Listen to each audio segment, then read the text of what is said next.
வாங்க இன்னைக்கு நாம கொஞ்சம் ஆழமா ஒரு விஷயத்த பத்தி யோசிக்க போறோம். எப்பவாவது யோசிச்சு பாத்திருக்கீங்களா?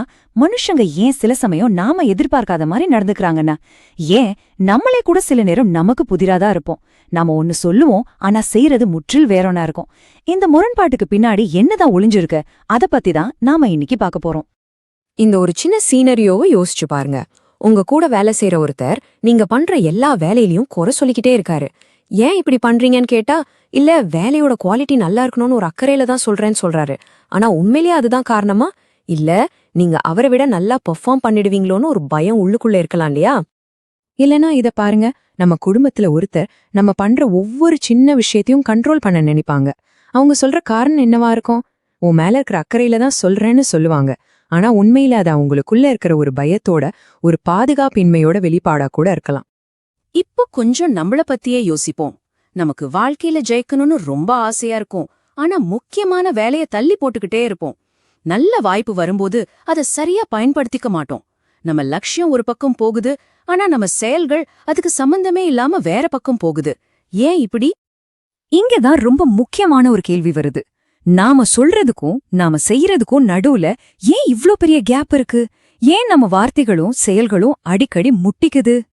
இதுக்கு காரணம் என்னன்னா, நாம எல்லாருமே நமக்குன்னு ஒரு கதைய சொல்றோம், மத்தவங்க சொல்ற கதையையும் சுலபமா நம்பிடுறோம்.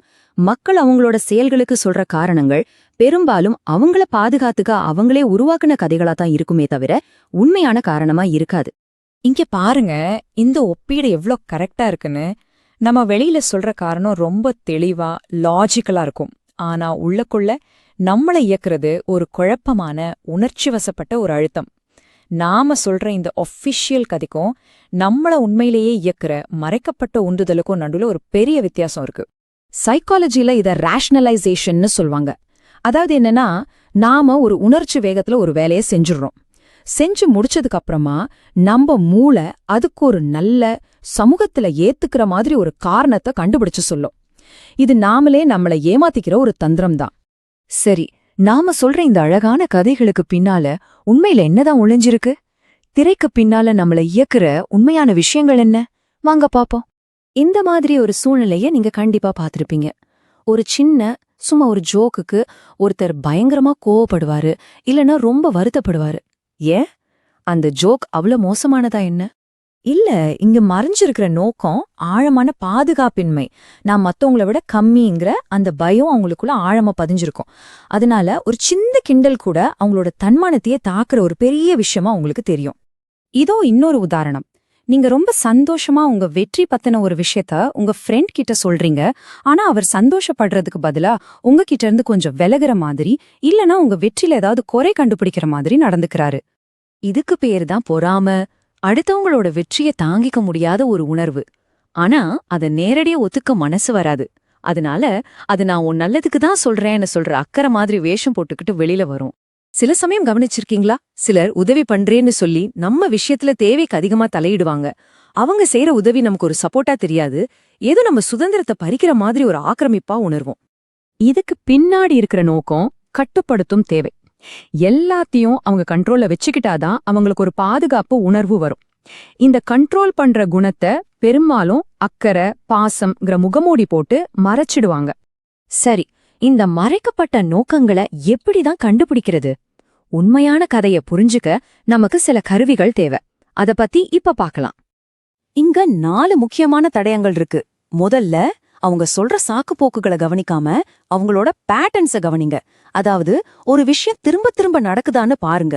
2வது, அவங்க எந்த விஷயத்துக்கு ரொம்ப ஓவரா ரியாக்ட் பண்றாங்கன்னு நோட் பண்ணுங்க. 3வது, எந்த விஷயத்த பேசாம தொடர்ந்து தவிர்க்கறாங்கன்னு பாருங்க. கடைசியா, அவங்க பேசுற வார்த்தைகளை விட அவங்களோட எனர்ஜி, அவங்க உடல் மொழி என்ன சொல்லுதுன்னு நம்புங்க. இது நல்லா ஞாபகம் வச்சுக்கோங்க. ஒரு தடவை செய்யறது ஒரு தவறா இருக்கலாம். ஆனா அதே விஷயம் திரும்ப திரும்ப நடந்தா அதுக்கு பின்னாடி கண்டிப்பா ஒரு நோக்கம் இருக்குன்னு அர்த்தம். இந்த பேட்டர்ன்ஸ் தான் உண்மைய வெளிச்சம் போட்டு காட்டும். அப்போ இதையெல்லாம் புரிஞ்சுக்கிறதுனால என்ன பிரயோஜனம்? இதனால நம்ம உலகத்தையும் நம்மள சுத்தி இருக்கிற மனிதர்களையும் ஒரு புது தெளிவான கண்ணோட்டத்தோட பார்க்க முடியும். நம்ம ஆரம்பத்துல பேசின அந்த சக ஊழியர் கதைக்கு மறுபடியும் வருவோம். அவர் தன்னோட விமர்சனத்தை வேலையோட குவாலிட்டி மேல இருக்கிற அக்கறைன்னு சொன்னார் இல்லையா? இப்போ இந்த புது புரிதலோட பார்த்தா நமக்கு தெளிவா தெரியுது, அந்த பிரச்சனை குவாலிட்டி பத்தினது இல்ல, அது நாம அவரை முந்தி போயிடுவோமோங்கிற அவரோட ஆழமான பயம். இதுதான் உண்மையான நோக்கம். அதனால இதுதான் முக்கியமான பாடம். ஒருத்தரோட உண்மையான கதை அவங்க வாயால சொல்றதுல இல்ல, அவங்க திரும்ப திரும்ப செய்யற செயல்கள்ல தான் இருக்கு. செயல்கள் வார்த்தைகளை விட சத்தமா பேசும். இந்த விஷயங்கள் எல்லாம் புரிஞ்சுக்கிறது மத்தவங்கள கெட்டவங்கன்னு முத்திர குத்துறதுக்காக கிடையாது. அவங்களும் நம்மள மாதிரி மனுஷங்க. அவங்க ஏன் அப்படி நடந்துக்கறாங்கன்னு புரிஞ்சுக்கிறதுக்கு தான். இது தீர்ப்பு சொல்றதுக்கான கருவி இல்ல, புரிதலுக்கும் இறங்கத்துக்குமான ஒரு வழி. கடைசியா இந்த கேள்விய நீங்க உங்களுக்குள்ளேயே கேட்டு பாருங்க. மத்தவங்களோட மறைக்கப்பட்ட நோக்கங்களை பத்தி பார்த்துட்டோம். ஆனா இன்னைக்கு நீங்க உங்களுக்கு என்ன கதைய சொல்லிக்கிட்டு இருக்கீங்க? உங்க செயல்களுக்கு பின்னாடி ஒளிஞ்சிருக்கிற உண்மையான நோக்கம் என்ன?